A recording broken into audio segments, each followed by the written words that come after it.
যোৱা 10 তাৰিখে ডিফু থানাৰ অন্তৰ্গত 3 কিলো অঞ্চলত ঘুকুৰি টিছপি নামৰ এগৰাকী যুৱতীক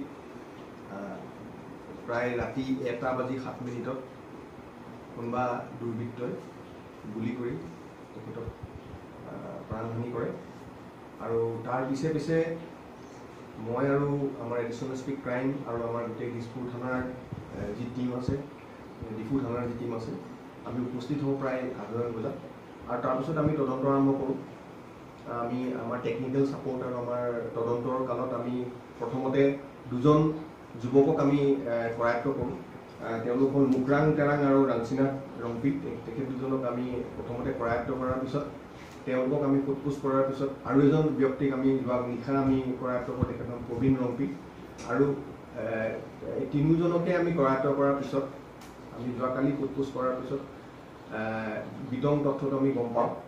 মুকৰাম নামৰ ব্যক্তিজনে যিটো পিষ্টলেৰে গুলি মাৰিছিল সেই পিষ্টলটো দি পেলাই এখন বাৰীত লুকুৱাই থৈছিলে।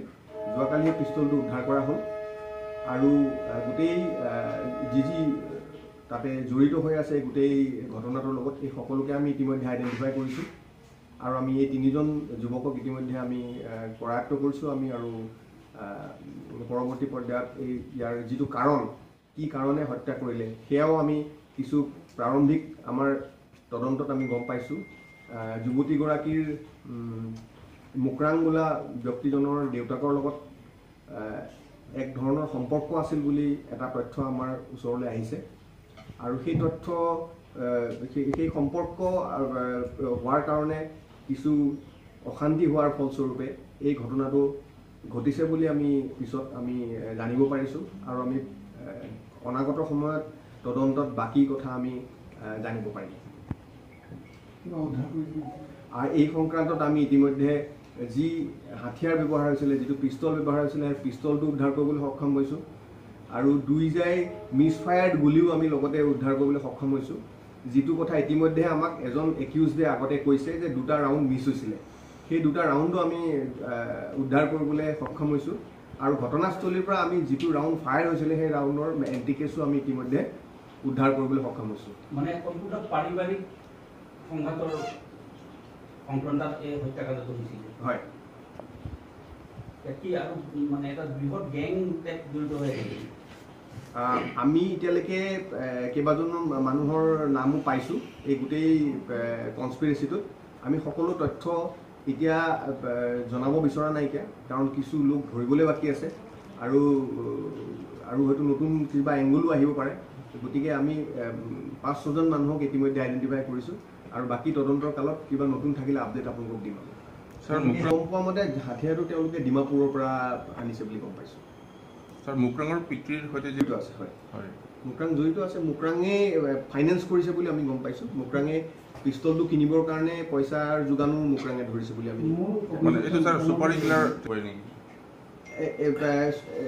সুপাৰী কিলাৰ বুলি একজেক্টলি ক'ব নোৱাৰি। তেওঁলোকে একেলগে গোট খাই পেলাই এই গোটেই এটা কনস্পিৰেচি কৰি পেলাই কৰিছে। এইটো তদন্তৰ পিছত পৰৱৰ্তী পৰ্যায়ত ওলাব। এটা শকত ধনৰ তেওঁলোকক প্ৰলোভন দিয়াটো আমি এতিয়ালৈকে জানিব পাৰিছোঁ। হয় হয়, আৰু এতিয়ালৈকে যি খৰচ হৈছে সেই খৰচো সকলোবিলাক মুকৰাঙেই কৰিছে বুলি আমি আমাৰ তদন্তত আমি পাইছোঁ।